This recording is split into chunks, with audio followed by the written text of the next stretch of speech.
Welcome back, everyone. It's now my great pleasure to introduce to you the Minister for Social Services, the Honourable Amanda Rishworth. Thank you, Minister, for joining us when things must be so hectic ahead of the Jobs Summit at the end of this week. And can I just say how encouraged we've been by our engagement with you and your office in these first few months, and congratulate you for hitting the ground running and the reforms to abolish the cashless debit card, introduce paid domestic violence leave, and last week announcing the Robodebt Royal Commission. Could we start by just asking you to tell us a bit more about yourself and what you see as the other social security related priorities for your portfolio? Well, thank you very much, Leanne, and I just would like to start by acknowledging that I'm meeting on the lands of the Ngunnawal people and pay my respects to Elders past, present and emerging, and of course to all the lands of the First Nations people that you are all meeting on. I think this is a really important acknowledgement that we make.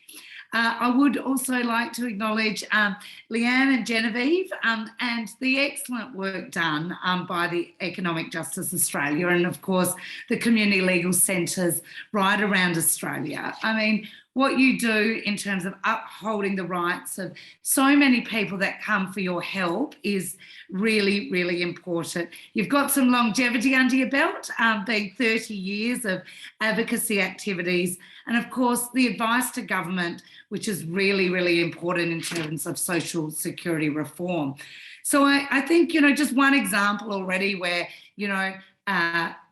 where you have shone a light on something that should just have been fixed is with your handicapped report. I know you're looking to release that, but of course, shining a report on the outdated language in our social security law and policy is really important. Leanne and I met on Friday last week where we discussed those findings and really the need to modernise the legislation. And I have to say, for me, it's just a no-brainer. I think we do need to make sure that our language is fit for purpose, that the language does reflect in our social security system is modern, and it fosters an inclusive nature and really aligns with the narrative about how people living with a disability see themselves. So I think this is an example of small but really important work, and I'm really happy to take that up and look at the next available opportunity. We can make sure the word handicap just does not exist in our legislation and properly does that. But look, a bit about me, I am driven to deliver good outcomes for our most vulnerable Australians. I was, prior to my time in politics, I was a psychologist working with predominantly adults with depression, anxiety, and other mental health issues. And of course, what really struck me at that point was that it was many structural barriers, structural issues in our society that was contributing to their lived experience of depression and anxiety. And really, for me, I saw that both the individual, working with an individual, but also changing some of those systemic issues in society really promoted their confidence to live a fulfilled life. And so whether it was confidence to work, to participate fully, to build relationships. Systems were just as important as the individual work that I was doing, which really drove me to look at a career in politics. So I think that really was how I found myself in politics, and I've been both within a Labor government as the member for Kingston, obviously working very closely with some of my community legal centres and the old welfare rights advocacy, but of course having many of the issues that you raise really come through my door as a local member of parliament as well. So really important work. For me, I really see as I think a starting point, a really important starting point is that we don't just see people on social security as a drain, as people that, you know, where the former government, I think, really begrudgingly saw this as something that was something very not deserving. And I think that sort of stigmatisation and or stigmatization has been a really bad thing. So I think, of course, for me, I really do see our social security system as an enabling people to really get out of difficult situations, unlocking opportunities for them and really giving them a bit of a hand up. And I think that's really important. Of course, unfortunately, the actions of the former government were very punitive, and we saw that through their relentless, outdated policies and, of course, their robo-debt illegal program. And so we are committed really to a sustainable, meaningful social services system and reform in that area. I would say that it is not an overnight job. This requires careful attention, and we need to keep pushing at that. But of course, this conference does come right off the back of the Prime Minister, myself, Minister Shorten and Minister Dreyfus announcing the establishment of the Royal Commission into Robo-Debt. And I know that your work in raising this as an issue from the very beginning was so important to getting it on the agenda. It was disappointing, and I really feel this is something that needs to be examined through the Royal Commission, is why was it that concerns were raised as early as 2016, late 2016, and they continue to be raised about the legality and the fact that this system was not working. It was not legal, that income averaging did not work for a payment that was a fortnightly payment, and that these issues were raised over and over again. So through your advocacy and through our work in opposition, we pushed very hard for this Robo-Debt Royal Commission, and we will continue to be working towards that, because we do need to learn the lessons. There's a bit of a narrative about, well, it's happened and it's finished, but we've got to look at the fact that it took a lot of banging and a lot of noise, and really the threat of a class action to actually stop the government from pursuing what we now know was an illegal system. So it is really important. Of course, we need to ensure there's accountability and integrity in our social services system. That's what gives confidence to the wider public. But we do need to ensure that we do get that balance right, and that we do have integrity that and system integrity that does have fairness, equity and accessibility, in addition to those other issues. So our system does need to be sustainable as well. And so I think that's a really important element, and I look forward to working with all of you, excuse me, about how we approach that. So I guess just in conclusion, we do see our social security system as something that is about giving a helping hand to those Australians in need. We do want to work with individuals and make sure that we are not demonising or somehow ridiculing, as the previous government did, those that are in difficult circumstances and require help from their government. So I might just leave it at that, Leanne. I know we want to have a really dynamic question and answer session.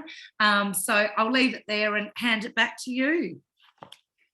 Thank you, Minister. And we've already seen comments about how happy people are about this fresh approach, moving away from shame and stigma and looking at the system. And we love the fact that you are keen on a systemic change, looking at a system that supports people. So thank you very much for that.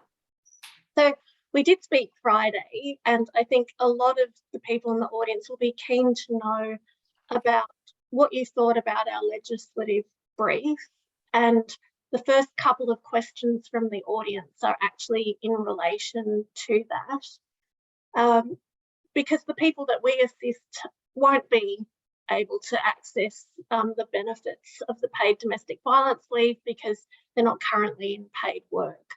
So perhaps if you can give us a little bit of your thoughts on that and how the government will address gender equality due to the outdated assumptions in the system, including that wealth earned is shared equally in a relationship, which is really the root cause of the issues that we're trying to address with the legislative brief. Yeah, look, thank you very much. And I really appreciate the work that you've done and bringing that lived experience to my attention. Of course, it was the first time I'd seen it on Friday, and I've been in the job less than 100 days. So I'm very keen to explore what we can do, both within our social security system and more broadly. We do have, in addition, of course, to that crisis payment that you referred to, the escaping violence payment, which could be, in my view, better. Well, there needs to be improvements to that. It was a little rushed in terms of the way that was implemented. So that's separate to the social security system, which I think is not necessarily a bad thing, because it is a different entry point, and an entry point more people will feel comfortable with. But of course, we need to make sure that that's seamless as well. In terms of the legislative, like I said, I've just seen them, interested in looking at how we progress them and how we work through them. Of course, we don't want to see unintended consequences of these changes. Coercive control, financial coercion is a serious issue when it comes to domestic and family violence we need to address, but we need to be very careful that it doesn't encourage, for example. So I'm very keen to work with Economic Justice Australia to work through those legislative changes, along with, of course, our national plan in terms of ending violence against women and children. The former government really, I think, was a little slow on developing that. Of course, there's two elements to that. There will be the national plan that state and territories will sign off on, and then there will be the action plans. These are the concrete commitments, timeframes in which both the Commonwealth and the state and territories will sign up. So these are really important parts and part of ongoing work about how we actually deal with this scourge that is very great. So I look forward to working with you about how we can progress reforms in this area. Thank you, Minister. We really appreciate you working with us on this. The next question is on the cashless debit card. What will happen when the cashless debit card finishes to clients on the Indue card who do not have bank accounts because they don't meet the bank ID requirements? Will Centrelink help with the opening of bank accounts, or will they be placed on the basics card? Yeah, that's great. Thank you so much for that question. So there's a couple of issues here. Everyone on the CDC card would also have a separate bank account, because 20% of their money is actually cordoned into another bank account so they can get cash. And that's been some of the problems that people have identified is, with JobSeeker, which we all recognise is not a very large amount of money, having to manage two accounts, your Indue account and your bank account, doesn't work for a lot of people. So we will be, though, working with individuals in that transition of the cashless debit card. So, for example, some people, when it comes to income management, may want to go onto the basics card. That might be something that they would like to do and do that voluntarily. So we will work with those individuals, and it's planned that Services Australia will have a meeting with people. It won't be compulsory. For some people that want to get off that cashless debit card, they'll be able to, if they're in a trial site, they'll be able to ring up Services Australia and work through that. But Services Australia will be asking a number of questions because there are afterpay arrangements on some of these in-due cards. And so we've already been talking around a plan to make sure that there's not fines involved. And in fact, Afterpay is just one company has given an undertaking around anyone that gets caught up in that transition, although we believe it's manageable. But of course, there's things like Centrepay arrangements and other arrangements. So the transition off the card to then the bank account, which that most, well, I think all people will have a bank account. The issue though will be some of those deductions, some of those payment arrangements. So it is proposed that Services Australia will work with communities around that. I guess there's two exceptions there around those communities. One is in Cape York, where there already is the Family Responsibilities Commission. So that arrangement, which has a referral process done in a self-determined process, will continue to proceed. And in the Northern Territory, there is a much bigger problem or bigger issue around the transition from the basics card to CDC. So that area will be treated differently as well. And we will, because that is a longer term issue to work with communities around what self-determination looks like. But for the rest of the sites, there will be individual transition. And if voluntary income management is something that those people want, then that will be an option. But we will work with them with a tailored service for individuals. Thank you, Minister. Before we leave the cashless debit card, I've just got a follow-up question from the audience. Will the government be providing access to financial counselling in remote communities?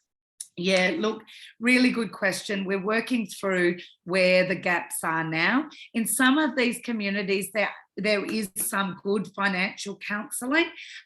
In other communities, it's not as well accessed.